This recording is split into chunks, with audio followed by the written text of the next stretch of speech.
नमस्कार. आजचा जो एपिसोड आहे तो म्हणजे मृत्यू. हा, पण घाबरून जाऊ नका. आजच्या एपिसोडमध्ये आपण मृत्यूविषयी चर्चा करणार नाहीये. मृत्यू पत्र अत्यंत महत्वाचा विषय. माणूस आयुष्यभर म्हणजे मरेपर्यंत अनेक गोष्टी करत असतो. सतत काही ना काहीतरी चालू असतं. सगळ्या इच्छा असतात, त्या पूर्ण करण्यासाठी प्रयत्न करत असतो. आणि करण्यासारखी जी एक अत्यंत महत्वाची गोष्ट आहे तीच मात्र माणूस करत नाही. म्हणजे मुलांचं शिक्षण करेल त्याची इच्छा असते, लग्न, त्यांची नातवंड, हे सगळ्या इच्छा आहेत. पण ह्या इच्छा पूर्ण करताना एक अत्यंत महत्वाचं काम करायचं माणसांकडनं राहून जातं. ते म्हणजे इच्छापत्र, मृत्यूपत्र.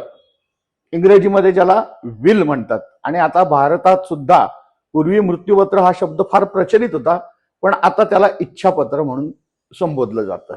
कारण मृत्यू ऐकायलाच अवघड वाटतो, म्हणून इच्छापत्र. तर आपल्याला सगळ्यांना आजच्या या माध्यमातून मला एवढं सांगायचं आहे की प्रत्येक माणसानं इच्छापत्र केलंच पाहिजे. मग आता इच्छापत्र कधी करायचं? तर इच्छापत्र करण्याची खरी योग्य वेळ वयाच्या 35 नंतर कधीही होते.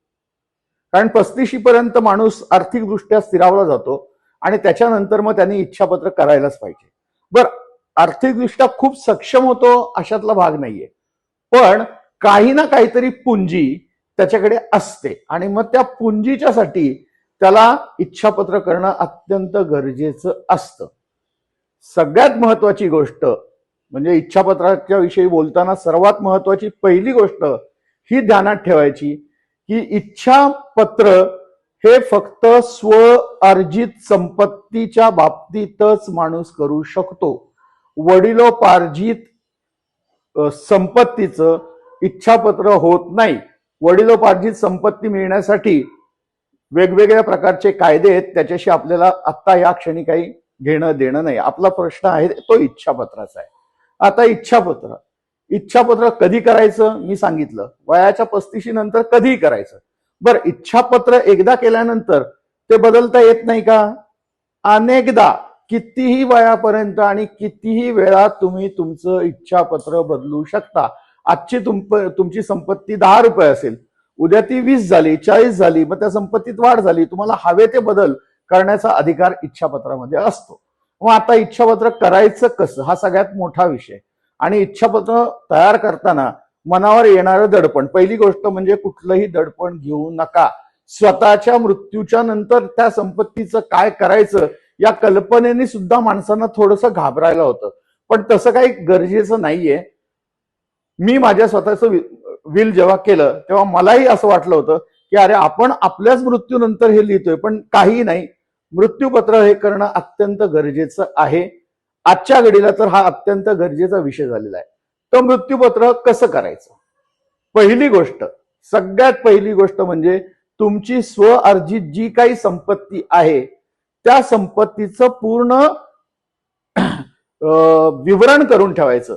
कुठली संपत्ती आहे, त्या संपत्तीत मग त्याच्यामध्ये जागा असेल, जागेचा सर्वे नंबर असेल, पॉलिसीज असतील, त्या पॉलिसीचा म्युच्युअल फंड असेल, सेव्हिंग्स बँक अकाउंट असेल, त्याचे सर्व डिटेल्स एका कागदावरती स्वच्छ लिहून काढायची. ही पहिली पायरी आहे. दुसरी ते म्हणजे त्याचं तुमच्या मृत्यू पश्चात केली जाणारी वाटणी किंवा नियोजन. मग तुम्ही जे काही ठरवलं असेल ते 10 रुपये एक्सला द्या, 20 रुपये याला द्या, 30 रुपये त्याला द्या, हे जे काही विवरण आहे ते तुम्ही तुमच्या स्वेच्छेने करायचं. ते करून झालं ही दुसरी स्टेज. तिसरी स्टेज अत्यंत महत्वाची स्टेज की हे सगळं लिहून झाल्याच्या नंतर एमडी डॉक्टरकडं, आणि तोही एमडी मेडिसिन, आयुर्वेदिक वगैरे नको, एमडी मेडिसिनकडे जायचं. आणि त्या एमडी मेडिसिन डॉक्टर त्याच्यासोबत एक सर्टिफिकेट लावतात की या सद्ग्रस्तांनी हे मृत्यूपत्र माझ्या समक्ष पूर्ण शुद्धीत आणि कोणतंही दडपण नसताना माझ्या देखत केलेलं आहे, म्हणजे मानसिक दृष्ट्या हा माणूस हे करण्यास सक्षम आहे. हे दुसरं.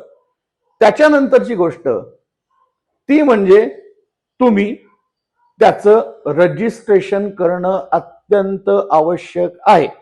मग आता रजिस्ट्रेशन करायचं म्हटलं तर रजिस्टर ऑफिसमध्ये जायला लागतं. ते डॉक्युमेंट लिगल होण्यासाठी रजिस्ट्रेशन अत्यंत महत्वाचं आहे. मग एखाद्या वकिलाबरोबर तुम्ही ते हे करू शकता. आणि महत्वाची गोष्ट, मृत्यूपत्र रजिस्टर करण्यासाठी सरकारी खर्च केवळ 100 रुपये आहे. 100 रुपये खर्च आहे. वकिलाचं जे काही तुमचं असेल ते तुम्ही ठरवू शकता, पण केवळ 100 रुपयामध्ये तुमचं मृत्यूपत्र कायमचं गव्हर्नमेंटकडे रजिस्टर राहतं. त्याच्यानंतरची गोष्ट अशी आहे की या मृत्यूपत्राला रजिस्टर करण्यासाठी किमान 2 किंवा 3 हे साक्षीदार लागतातच. मृत्यूपत्र रजिस्टर करायला जाताना नेहमी आपण रजिस्ट्रेशन मध्ये गेलो की सरकारी ऑफिसमध्ये सांगतात थांबायला लागेल, टोकन घ्या, वेळ लागेल, अमकं होईल, तमकं होईल. पण मृत्यूपत्राच्या बाबतीत सरकारी आदेश आहे की मृत्यूपत्रासाठी कोणत्याही रांगेत उभं राहायला लागत नाही. सब रजिस्टरला सांगितलं की मला मृत्यूपत्र करायचं, तर तो हातातलं काम संपलं की ताबडतोब तुमचं मृत्यूपत्र रजिस्टर करायला घेतो. त्यामुळे ही अत्यंत सोपी आणि अजिबात वेळ न कचकट प्रकार वगैरे कुठलाही नाही अशी ही पद्धत आहे. पण ती आपण समजून घेत नाही आणि त्याच्यामुळे काय होतं, मृत्यूपत्र जर केलं नाही तर अत्यंत त्रास होतो. विशेष करून की आपण ज्यांच्यासाठी ही सगळी सोय केली आहे किंवा ज्यांच्यासाठी या संपत्तीचं जतन केलंय, कमवलेली आहे, त्यांच्यामध्ये जर आपण आपल्या मृत्यूनंतर कलह निर्माण करत असू तर त्या कमवलेल्या संपत्तीचा तसा काय उपयोग आहे.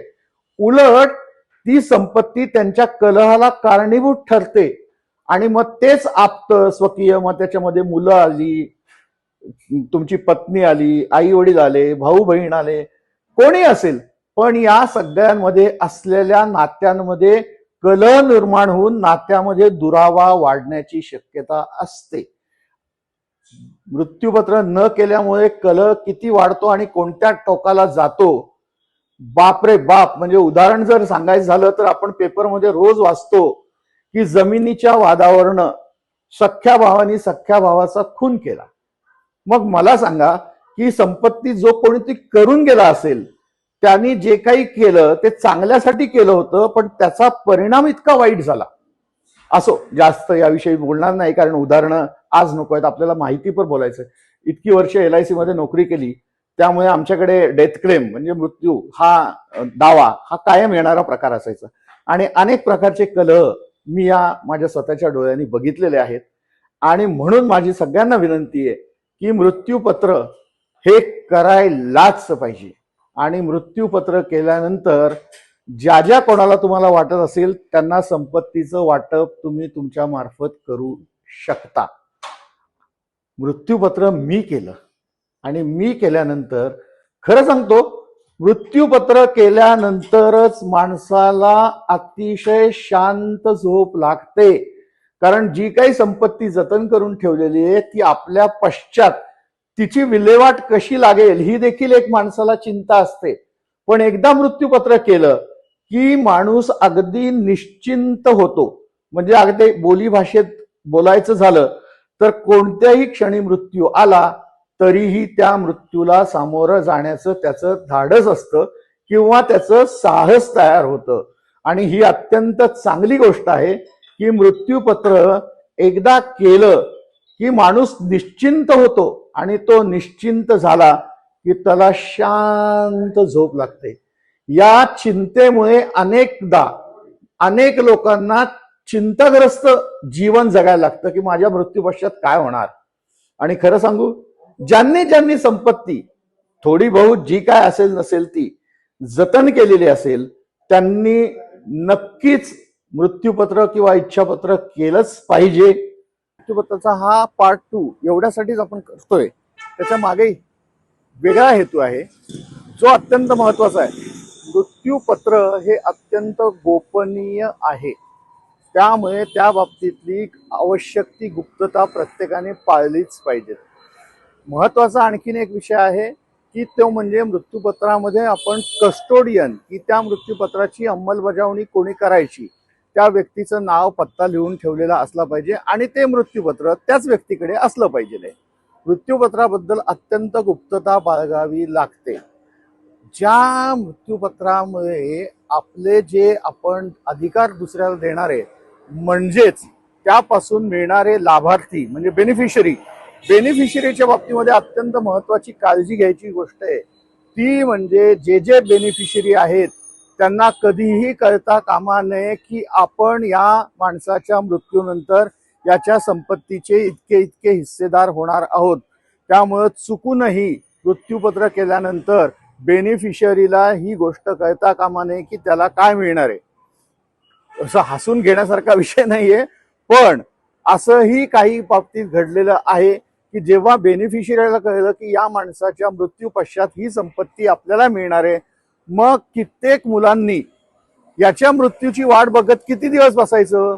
म्हणून त्याच्या मृत्यूला कारणीभूत सुद्धा ठरतात लोक आणि लवकरात लवकर त्या मृत्यूपत्रामधला जो आपला हिस्सा आपल्याला मिळावा याच्यासाठी. त्यामुळे मृत्यूपत्र करून रिकामं व्हायचं नाही, तर त्याच्या बाबतीतली गोपनीयता, त्याच्या बाबतीतली गुप्तता आणि त्याच्यासाठी नेमणारा कस्टोडियन किंवा ज्याची अंमलबजावणी करायची आहे त्याचा उल्लेख करणं अत्यंत महत्वाचं आहे. त्यामुळे मृत्यूपत्र केलं म्हणजे आपली जबाबदारी संपली अशातला भाग नाही. मृत्यूपत्र कधीही आपल्या मृत्यूनंतरच ओपन केलं जाईल याची काळजी आपण घेतली पाहिजे, तरच त्या मृत्यूपत्राला खऱ्या अर्थानं आपण मृत्यूपत्र झालं असं म्हणता येईल. त्यामुळे या काही गोष्टी अशा आहेत की ज्याच्या बाबतीमध्ये गुप्तता पाळायला लागते. पहिल्या भागामध्ये आपण कसं करायचं आणि दुसऱ्या भागामध्ये आपण त्याची कशी अंमलबजावणी झाली पाहिजे याविषयी आपण जागरूक राहिलं पाहिजे. म्हणून या दुसऱ्या व्हिडिओमध्ये हेच मला सांगायचं होतं की आपण जागरूक राहिलं पाहिजे या बाबतीमध्ये सुद्धा, आणि याचाच परिणाम आपण जे करू ते अतिशय योग्य असेल आणि योग्य मृत्यूपत्र आणि त्याची अंमलबजावणी केली तर त्या मृत्यू पश्चात बेनिफिशरीला मिळणारे सगळे फायदे मिळतील.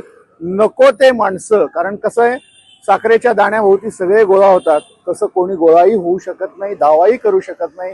त्यामुळं हा व्हिडिओ तितकाच महत्वाचा आहे जितका पहिला महत्वाचा वाटला तितकाच. धन्यवाद.